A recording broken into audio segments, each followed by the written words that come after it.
ٹیلی vision پر آج اخبارات میں بھی آیا کہ بجلی کی قیمتیں غریب عوام پر بجلی بن کر گرا دی گئی ہیں.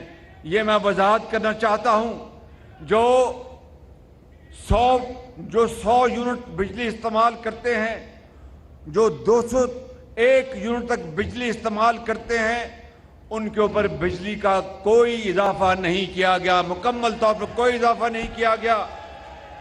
اور یہ ٹوٹل صارفین کا 53% ہے، 53%. لہذا اوپر جو زیادہ بجلی استعمال کرتے ہیں مجبوراً ہمیں وہ IMF کی شرط پوری کرنا پڑی تھی. لیکن انشاءاللہ جب اگلا الیکشن جب ہونے والا ہے اور اس کے نتیجے میں جو حکومت آپ اپنے ووٹوں سے اسلام آباد بھجوائیں گے تو ہم اس کا احترام کریں گے. لیکن اگر آپ نے مسلم لیگ نون کو موقع دیا اپنے ووٹوں سے، تو میں آپ کو آج یہ بتانا چاہتا ہوں کہ اللہ تعالیٰ کے فضل و کرم سے نواز شریف ہمارا وزیر اعظم ہوگا انشاءاللہ.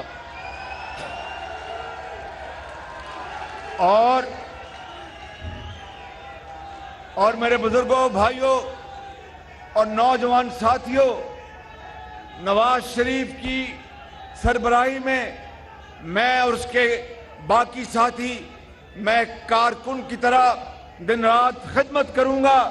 اور آپ سے وعدہ کرتا ہوں کہ اگر 5 سال کا مینڈیٹ آپ نے مسلم لیگ نون اور نواز شریف کو دیا تو ہم سب مل کر، ہمارے جو اتحادی ہیں، ہم مل کر پاکستان کی قسمت بدل دیں گے اور پاکستان کو خوشحالی اور ترقی کے سفر کی طرف گامزن کر دیں گے انشاءاللہ. اور یہ کس طرح ہوگا، یہ سوال. اور بھائی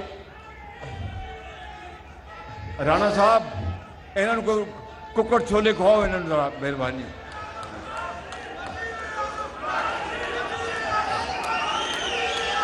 میرے بزرگوں، بھائیوں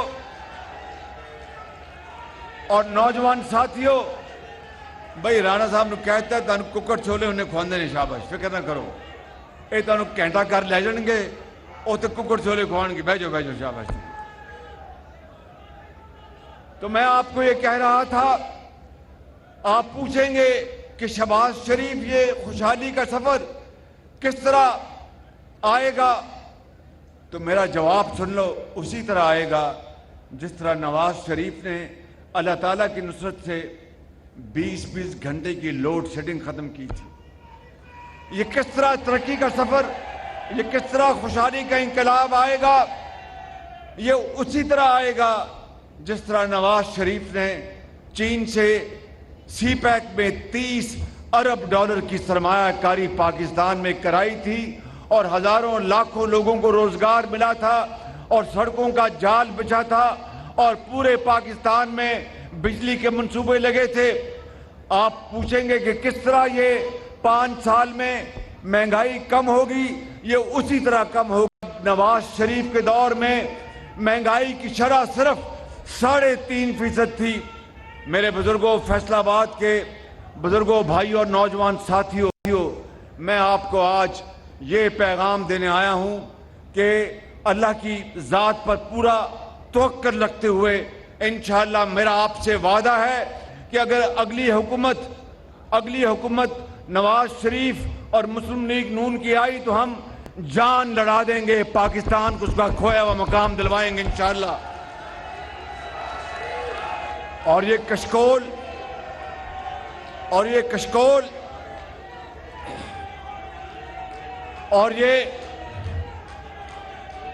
بیٹھ جانا.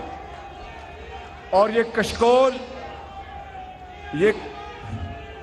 کشکول توڑ کر اس کے حصے بکھرے کر کے بنی گالا کے آس پاس پہنچا دیں گے انشاءاللہ.